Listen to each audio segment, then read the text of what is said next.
Good morning students. हम अपनी पिछली कक्षा में हिंदी के क्लास में संचयन भाग 1 से पढ़ रहे थे, जिसमें हमने चैप्टर 5 तक हम पढ़ चुके हैं, यानी कि हमीद खां। चैप्टर 5 हम संचयन भाग 1 से पढ़ चुके हैं।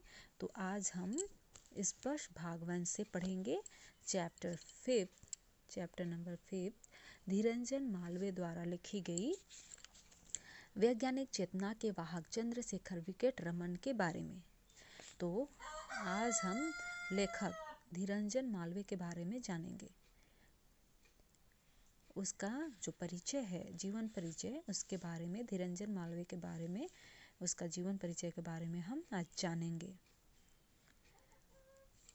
तो हम इस वीडियो के साथ साथ हम अपने पाठ्य पुस्तक भी देखेंगे और समझते जाएंगे। तो पेज नंबर 43। धीरंजन मालवीय। धीरंजन मालवीय का जन्म बिहार के नालंदा जिले के डुआरावा गांव में 9 मार्च 1952 को हुआ। यानी कि धीरंजन मालवीय जो है, उनका जन्म हुआ था बिहार में, बिहार के नालंदा जिले, जो हमने सुना है नालंदा, जो पहले बहुत प्रसिद्ध था, विश्वविद्यालय था, नालंदा विश्वविद्यालय। तो धीरंजन मालवीय का जन्म बिहार में हुआ था, जो नालंदा जिले में पड़ता है। गांव का नाम है डुआरवा और इसका जन्म 9 मार्च 1952 को हुआ। ये MSc सांख्यिकी और MBA और LLB किए हुए हैं। आकाशवाणी और दूरदर्शन से जुड़े मालवीय अभी भी वैज्ञानिक जानकारी को लोगों तक पहुंचाने के काम में जुटे हैं। यानी कि जो धीरंजन मालवीय, जो लेखक है धीरंजन मालवीय, वो MSc किए हुए हैं, सांख्यिकी यानी कि मैथ्स, MBA और LLB भी किए हैं। फिर ये आकाशवाणी यानी कि रेडियो और दूरदर्शन से जुड़े थे, और जो मालवीय अब भी वैज्ञानिक जानकारी को लोगों तक पहुंचाने का काम में जुटे हुए हैं, काम कर रहे हैं। तो आकाशवाणी और BBC यानी लंदन में कार्य करने के दौरान, यानी कि ये लंदन में कार्यरत थे, कार्य कर रहे थे, तो उसके दौरान मालवीय रेडियो विज्ञान पत्रिका ज्ञान विज्ञान का संपादन और प्रसारण करते रहे। मालवीय की भाषा सीधी, सरल और वैज्ञानिक शब्दावली लिए हुए हैं। यानी कि मालवीय जो भी भाषा में अनुवाद किए हैं, जो भी भाषा में लिखे हैं, जो भी लिखे हैं, वे भाषा सीधी और सरल है और वैज्ञानिक शब्दावली में लिखी गई है। यथा अन्य भाषाओं के शब्दों का प्रयोग भी वे करते हैं। मालवीय ने कई भारतीय वैज्ञानिकों की संक्षिप्त जीवनियाँ लिखी है, जो इनकी पुस्तक विश्वविख्यात भारतीय वैज्ञानिक पुस्तक में सम्मिलित है। यानी कि जो मालवीय हैं, जो लेखक मालवीय हैं, तो ये मालवीय की भाषा सीधी और सरल होती है, और जो इसकी शब्दावली होती है वैज्ञानिक रूप से होती है, और यथासंभव हम देखें तो अन्य भाषाओं में भी इन्होंने लिखा है। तो मालवीय ने कई भारतीय वैज्ञानिकों की संक्षिप्त जीवनी भी दिया है, जो उनके एक पुस्तक है जिसका नाम है विश्वविख्यात पुस्तक है भारतीय वैज्ञानिक, विश्वविख्यात भारतीय वैज्ञानिक। तो इन पुस्तकों में बहुत सारे भारतीय वैज्ञानिकों के बारे में संक्षिप्त परिचय दिया गया है। प्रस्तुत पाठ वैज्ञानिक चेतना के वाहक रमन में नोबेल पुरस्कार विजेता प्रथम भारतीय वैज्ञानिक के संघर्षमय जीवन का चित्रण किया गया है।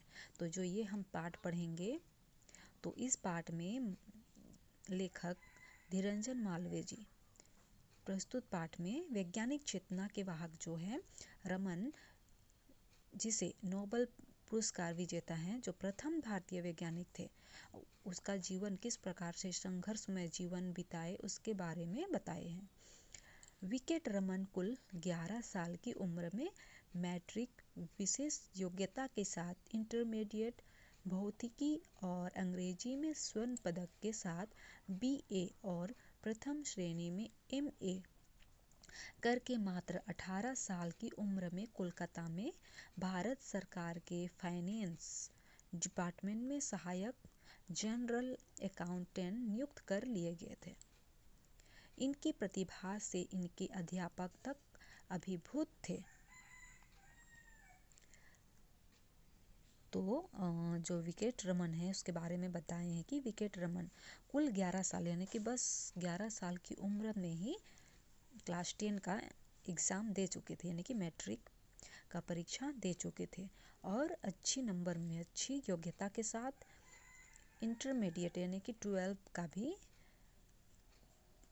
पढ़ाई करके पास कर लिए थे, जिसमें वे पढ़े थे भौतिक यानी कि इंटरमीडिएट यानी कि क्लास 12 में फिजिक्स और अंग्रेजी यानी कि इंग्लिश और फिजिक्स में स्वर्ण पदक के साथ BA और प्रथम श्रेणी में MA करके मात्र उसका 18 साल की उम्र में कंप्लीट कर चुके थे और 18 साल की उम्र में ही कोलकाता में भारत सरकार के फाइनेंस डिपार्टमेंट जो थे वहाँ कोलकाता आकर वे फाइनेंस डिपार्टमेंट में सहायक जनरल अकाउंट में नियुक्त किए गए और वहीं कार्यरत थे। इनकी प्रतिभा यानी कि इनकी बुद्धि को देखकर इसे अध्यापक तक अभिभूत थे, यानी कि इसे प्रभावित हो जो अध्यापक थे वे भी इनकी बुद्धि को देखकर प्रभावित हो गए थे। सन 1930 में नोबेल पुरस्कार पाने के बाद CV रमन ने अपने एक मित्र को उस पुरस्कार समारोह के बारे में लिखा था। तो सन 1930 ईस्वी में विकेट रमन को नोबेल पुरस्कार पाने के बाद CV रमन ने अपने एक मित्र को उस पुरस्कार समारोह के बारे में लिखा था। जैसे ही मैं पुरस्कार लेकर मुड़ा और देखा कि जिस स्थान पर मैं बैठ गया था उसके ऊपर ब्रिटिश राज्य का यूनियन जैक लहरा रहा है। मुझे अफसोस हुआ कि मेरे देश भारत की अपनी पताका तक नहीं है। इन असहाय से मेरा गला भर आया और मैं फूट फूट कर रो पड़ा। यानी कि यहाँ बताते हैं कि ब्रिटिश राज्य की यूनियन जैक लहरा रहा था। यानी कि जैसे ही पुरस्कार लेकर मुड़ा और देखा कि जिस स्थान पर बैठाया गया था जिस स्थान पर उसके ऊपर ब्रिटिश राज्य का यूनियन जो था वो जैक लहरा रहा है, तो मुझे अफसोस हुआ कि मेरे देश भारत की अपनी पताका तक नहीं है। इस एहसास से मेरा गला भर आया और मैं फूट फूट कर रो पड़ा। तो चंद्रशेखर विकेट रमन भारत में विज्ञान की उन्नति के चिर आकांक्षी थे तथा भारत की स्वतंत्रता के पक्षधर थे। वे महात्मा गांधी को अपना अभिन्न मित्र मानते थे। नोबेल पुरस्कार समारोह के बाद एक भोज के दौरान उन्होंने कहा था, मुझे एक बधाई का तार अपने सर्वाधिक प्रिय मित्र महात्मा गांधी से मिला है जो इस समय जेल में है। एक मेधावी छात्र से महान वैज्ञानिक तक की रमन की संघर्षमय जीवन यात्रा और उसकी उपलब्धियों की जानकारी यह पाठ बखूबी करता है। यानी कि यह बताया गया है कि सन 1930 में नोबेल पुरस्कार पाने के बाद CV रमन का हालत कैसे था। जब उसे जो पुरस्कार मिला तो अपने एक मित्र को उस पुरस्कार समारोह के बारे में उन्होंने लिखा और बताया। जैसे ही वे पुरस्कार लेकर पीछे मुड़े और देखे कि जिस स्थान पर वह बैठाया गया है सबको, तो उसके ऊपर ब्रिटिश राज्य का यूनियन जैक लहरा रहा है, तो उससे बहुत अफसोस हुआ उस समय कि जो भारत देश है वहाँ का झंडा नहीं है, एक भी झंडा वहाँ नहीं लहरा रहा है, बल्कि दूसरे जो यूनियन है ब्रिटिश राज्य का उन्हीं के पताका वहाँ लहरा रहे हैं। इस अफसोस ने विकेट रमन का गला ये सोचकर भर आया, यानी कि वे फूट फूट कर रोने लगे। यानी कि चंद्रशेखर विकेट रमन भारत में, इसलिए चंद्रशेखर विकेट रमन जो थे वे भारत में विज्ञान की उन्नति के लिए एक साक्ष्य के रूप में है और एक उद्देश्य के रूप में है। तो भारत की स्वतंत्रता के पक्षधर थे ये। वे महात्मा गांधी को अपना प्रिय मित्र मानते थे। नोबेल पुरस्कार समारोह के बाद एक भोज के दौरान, यानी कि नोबेल पुरस्कार मिला उसके दौरान एक भोज रखा गया था, उसके बाद में उन्होंने कहा था, मुझे एक बधाई का तार अपने सबसे अच्छे प्रिय मित्र महात्मा गांधी से मिला है, जो इस समय जेल में है। एक मेधावी छात्र से महान वैज्ञानिक तक की रमन की संघर्षमय जीवन यात्रा और उनकी उपलब्धियों की जानकारी यह पाठ बखूबी करता है, यानी कि इस पाठ में बताया गया है, जो लेखक धीरंजन मालवीय ने लिखा है। तो हम इतना ही पढ़ते हैं आज के लिए। हमने जहाँ तक पढ़ा है आप पेज नंबर 43 पढ़ लीजिए पूरा, तो अच्छी तरह से समझ में आएगी।